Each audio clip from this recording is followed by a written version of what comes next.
Good afternoon, everyone. Today I am going to give my presentation on the topic classroom management. So, when I say classroom management, the thing which comes in your mind is management of classroom. It comes suddenly in your mind, but it's not very clear what kind of management and who does this management for whom. So, let me tell you, teacher does the classroom management for the students. So, let's see the introduction of my topic. As we all know, the institution is under the preview of the head, for example, the principal. But the classroom is the responsibility of the class teacher. So the class teacher is only expected to manage the classroom. And academic success of the institution overall depends on the classroom management by the teacher. So as we saw that a class teacher only manages the class, now let's move on to the definition of classroom management. Classroom management is a system of action and activities which are managed in the classroom to induce learning through teacher-taught relationship. Teacher and students are the basic components for managing classroom activities. So classroom management is a system of action and activities which is initiated by the class teacher. The activities are initiated by the class teacher for the students to induce learning and where in the classroom. So teacher initiates these activities to induce learning in the students in the classroom. So it induces learning in the students. And the most basic components of classroom management are the teacher and the students, because teacher teaches and student learns. Let's move on to the dimensions of classroom management. Basically, there are 4 dimensions of classroom management, namely physical and environmental dimension, psychological dimension, social and cultural dimension, and the last one is ethical dimension. As we can see, the first one, physical and environmental dimension, it includes light, ventilation, seating arrangement, and availability of blackboard and other audio-visual facilities in the classroom. As we can see, physical or environmental dimension includes light, ventilation, because without light we cannot concentrate on what we are learning. If there is no adequate light, if there is sound coming from somewhere, then we cannot concentrate on our learning. And if there is no blackboard, then also we cannot learn, because blackboard provides a canvas for the teachers to give notes, and students also take notes from the blackboard. A teacher as a classroom manager should always ensure that these facilities are available so that there is good learning process. Now we'll move on to the psychological dimension. Here we are mostly talking about motivation and interest of the students, which can be infused verbally or non-verbally by the teacher. So it plays a pivotal role in the overall management of the classroom. If I take an example of the computer, so it has software and hardware. But if we have to start a computer, it requires software as well as hardware. Without the software, the hardware is of no use. So without motivation or interest, a student cannot learn. Let's move on to social and cultural dimension. As we all know, we'll get away from here and pass into a society. So our classroom is a miniature replica of the society. So we are only responsible for what happens in the society. A teacher is only responsible to mold the students according to their social and cultural beliefs. These groups should have proper social relationship. A teacher must also know the behavior, the interest, and the entering capacity of the students. Now we'll move on to ethical dimension. Ethical means related to moral or knowledge. So, ethical dimension of the classroom is concerned with feelings, attitudes, values, and ethical aspects of the students. Teacher is the manager of the class, and it is the responsibility of the teacher to provide knowledge based learning to the students. Teacher is also an ideal for the students. So she or he should behave like a teacher and act like a teacher. And the knowledge which the teacher is giving should be ethic oriented and knowledge based and value based also. Now here we completed the dimensions of classroom management. Now we'll move on to the principles of classroom management. There are basic 2 principles of classroom management, which are general principles of classroom management and specific principles of classroom management. The general principles can be learned and practiced systematically, and we can use them in any situation, and it provides a strong base to the teachers. but the specific principles can be only used and practiced in specific situations. We'll see some of the general principle assumptions. There are certain assumptions, 5 of them, which are there in general principles. The first one is self-control and role model approach of the teacher. Teacher is an ideal for the students, as we all know, and a role model also. So teacher should always control herself, because if she'll get angry more often, then students will not have that interest in her teaching, what she's teaching. So teacher should always have self control over his or her anger, and should always be like a role model to the students, so that the students will have a sense of interest in her teaching, and they'll have a sense of acceptability to her. The next assumption is understanding and acceptance of student uniqueness. As we all know, every individual is unique and everyone has different aptitudes. Someone can learn fast, someone cannot. So teachers should always ensure that every student is learning properly, and they should not compel a student to behave like other, or act like other, or learn like other, because every student have their own capacity of learning and doing things practically. So a teacher should always accept the students as they are and accept their capabilities of learning as it is. Now the next general principle after understanding and acceptance is realistic and practical goals of teaching learning. A teacher must always give practicals and real examples to the students. Like we understand with the examples only. A teacher always have to give examples to the students so that they can understand properly, and they'll not have psychological tension also that they have to learn so much. They have examples so that they can always remember the learning which the teacher has given to them. And by the practicals also the students learn, because when we do, then only we learn. So a teacher should always conduct some practicals so that the students always remember the teaching which the teacher has given them. The next, after realistic and practical goals, is exercising the productive teaching learning activities. We always need to revise the lessons which are taught to us. So teachers also have to conduct certain tests or revisions so that the students remember what is taught to them. So teachers always need to ensure the development of the students on their learning basis, because students forget very easily, because they also have to learn so many subjects. So teacher always have to conduct tests or any revisions or any question answer or any quiz, so that the students can be able to recall what they have learned. The last general principle is understanding students' interest and ability. As we all know, we have different IQs and abilities and interests. So at the mind which the teacher has, the student will not have the same mind and same IQ. So teacher needs to ensure that the practicals or the learning processes which she is conducting is according to the student's IQ and abilities, so that the students are giving interest in that and students are motivated to learn that process. So after these general principles, we'll move on to the specific principles. So as I told you, specific principles are some of the principles and approaches which are only provided or which can only be practiced in specific situations, but it is not vast. So there are some of the principles, specific principles we'll see. The first one is appropriate planning of classroom management. A teacher should always have a planning and a list of the things which she is going to teach. If she is not having a lesson plan, because we make lesson plan before we teach, so a teacher should always have a planning what she is going to teach. If she is going to come in the class and she is not knowing what she is going to teach, then there will be a chaos in the class, and the students will also not understand what's happening.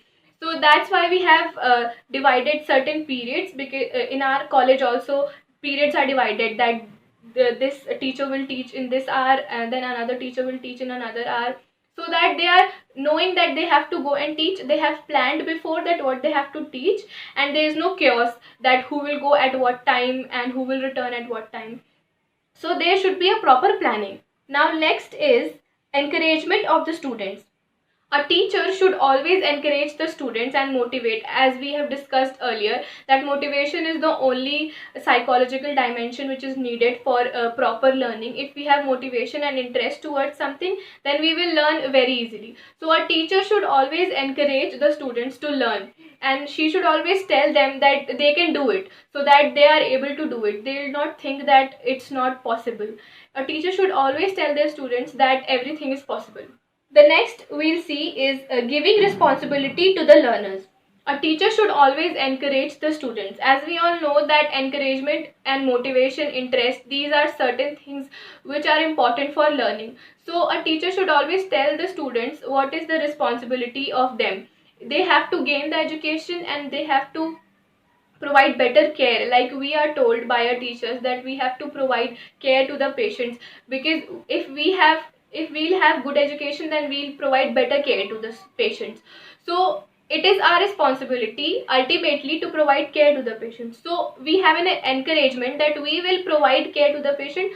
So that's why only we are gaining education and we are learning. So it is our motivation that we are motivated to learn, because we have to provide care. The fourth one is minimum disruption of teaching learning activities. Disruption means any hindrance or any problem. So teacher has to ensure that there is no problem or no hindrance in the learning process. There is proper sound, proper light coming. There's no improper sound coming from somewhere. There is proper light, there is proper ventilation, so that there is no hindrance. A teacher should always see that there is no disruption, like there is no problem in the teaching learning process. The next is clear guidelines of rules for the students. A teacher should always tell the students what are the rules which are meant for them. Just like we are also told the rules which are made for us, and we are expected to follow those rules. So a teacher should always tell the students that these rules are made for you and you have to follow them, so that the teaching learning process is smooth. Because if students will not follow the rules, then teacher will not be able to teach properly, and there will be so much biases in between the teacher and the students. So teacher should always tell the students that about the rules which are made for them, and teacher should always see and ensure that students are following the rules. The next is reward and punishment for students' activities. A teacher should always reward and punish. Like if we are told that we'll get reward for something, then we'll do it right. So a teacher should always reward for positive behavior and should always punish for negative behavior. If punishment is given for negative behavior, then students will not repeat that behavior. And if reward is given for the positive behavior, then students will always do that positive behavior, because they think that they'll get reward. So it's a human character that we do some certain things for rewards. A teacher should always do this. She can reward and punish. The last specific principle is conducive learning environment. As we studied earlier that we a student should always have conducive environment. A teacher will should ensure the conducive environment, the proper light, proper ventilation, and no abnormal sounds coming from anywhere, because it induces learning. So if proper light is there and proper ventilation is there, so it will also decrease health problems, and it will also induce learning, because students will be able to concentrate and learn. So teachers should always ensure the conducive environment. So here we completed 3 of our subtopics: definition, dimension, and principles. Now we'll move on to the last topic, which is problems of classroom management. There are certain problems of classroom management. The first one is inadequate light and ventilation. As we all have studied earlier that students always need proper seating arrangement, proper light, proper ventilation, and proper area to study. If it is very crowded, if and it's not ventilated, if the light is dim, so students will not be able to concentrate and study. If the seating arrangement is not good, then also students will not be. If some students are standing, some are sitting, then the standing ones are distracted, so they'll not be able to study. So this is a problem. If physical, like we studied in physical dimension, if the physical dimension is not good, then there will be a problem in learning process. The next one is inadequate furniture and lack of conducive seating environment. As we studied in the previous topic, that if the students are not getting proper seating environment, then if some are standing, some are sitting, then the standing ones are distracted, obviously, so they'll not be able to concentrate. And if they are concentrating also, then they will not concentrate with their whole heart. They'll do the work, they'll give to the teacher, and they'll go, because they'll not have proper seat to sit and to put the mind in something, in doing something. This is another problem which comes in classroom management. The next one is overcrowded classrooms. It is always not possible to teach in overcrowded classrooms, because if the students are overcrowded, teacher will not be able to point at every student and teach every student. So there is a number that 50 students only should be there in one classroom, and if the number exceeds from 50, then the teacher will not be able to teach. So this is also a problem which occurs in classroom management, because teacher cannot point, or teacher cannot individually make every student understand. If there are less students, then teacher can very possibly make attention to all the students. This was the third problem which comes. The next problem is inadequate apparatus. Like in overcrowded class, if some practical is going on, so every student will not get, because the number of student is more, so all the students will not get all the apparatus for practical. For example, if there is a chemistry practical, so if there has to be test tubes distributed, so all the students will not get test tubes, because test tubes must be less and students are overcrowded, so every student will not get that apparatus. So it is also a problem that overcrowded classrooms cannot get proper apparatus. All the students will not get, some will get, some will not get, and those who will not get, they will not learn something. So this is also a problem which occurs in classroom management. The next problem is lack of routine. If there is a break of routine, then it will create confusion, chaos among the students. That's why I made you understand earlier that that's why we have timetables, so that there everything goes in a routine. So routine should be followed while taking roll calls, entering in the class, taking roll calls, from teaching to going outside of the class. Teachers should always follow routine. The next is lack of adequate distance between classrooms. So as we all know, many classrooms are very compact, and two classrooms are very near to each other, so that the noise from one classroom goes to the other classroom. So this should not be there. The classrooms must be far, so that the noise of one classroom should not go to the other classroom and not hinder the learning process going in one classroom because of the noise of the other classroom. Because we know if there is sound coming from somewhere, then we cannot study. Like this only, the classroom should be far apart, so that one noise cannot disturb the other classroom. The next is problems of indiscipline. In indiscipline, I mean to say absenteeism. Absenteeism among teachers or students. Like if teachers are absent, that then teachers lag, and students also lag from the course which is to be completed. So students will also forget what they were studying before one class or two class. And if students are absent in between, then they will surely face some lag, because teacher is teaching to all the students. If one is absent, so she has taught to other students, but that one is lagging behind, and he will afterwards also face problems of learning, because he will not have notes of that class in which he was absent. The last topic of classroom management problem is poor teaching taught interpersonal relationship. As we all know, in ancient times, the teacher and pupil relationship was very nice, very good, and the pupils were always with the teachers, and they always asked whatever problem is there. But nowadays, students are very afraid of the teachers, and they don't go to the teachers to ask certain problems. So this also hinders in classroom management, because students are afraid, so they don't go in front of teachers and ask whatever the problem is. So it also creates a problem in classroom management. By this, we come to the end of the topic classroom management, its definition, dimension, principle, and some of the problems. So today in class we discussed about the definition of classroom management. the dimensions of classroom management, namely physical or environmental dimension, psychological dimension, social and cultural dimension, and ethical dimension. Then we discussed about the principles, namely general and specific. Then we discussed about the problems which come in classroom management. Now there is an assignment for you all, that you all are expected to manage your classroom in every presentation or teaching practice. Here are certain books which I referred. You can also refer them. So here I close my topic. If you have any question, any query, any problem, you can surely discuss it with me.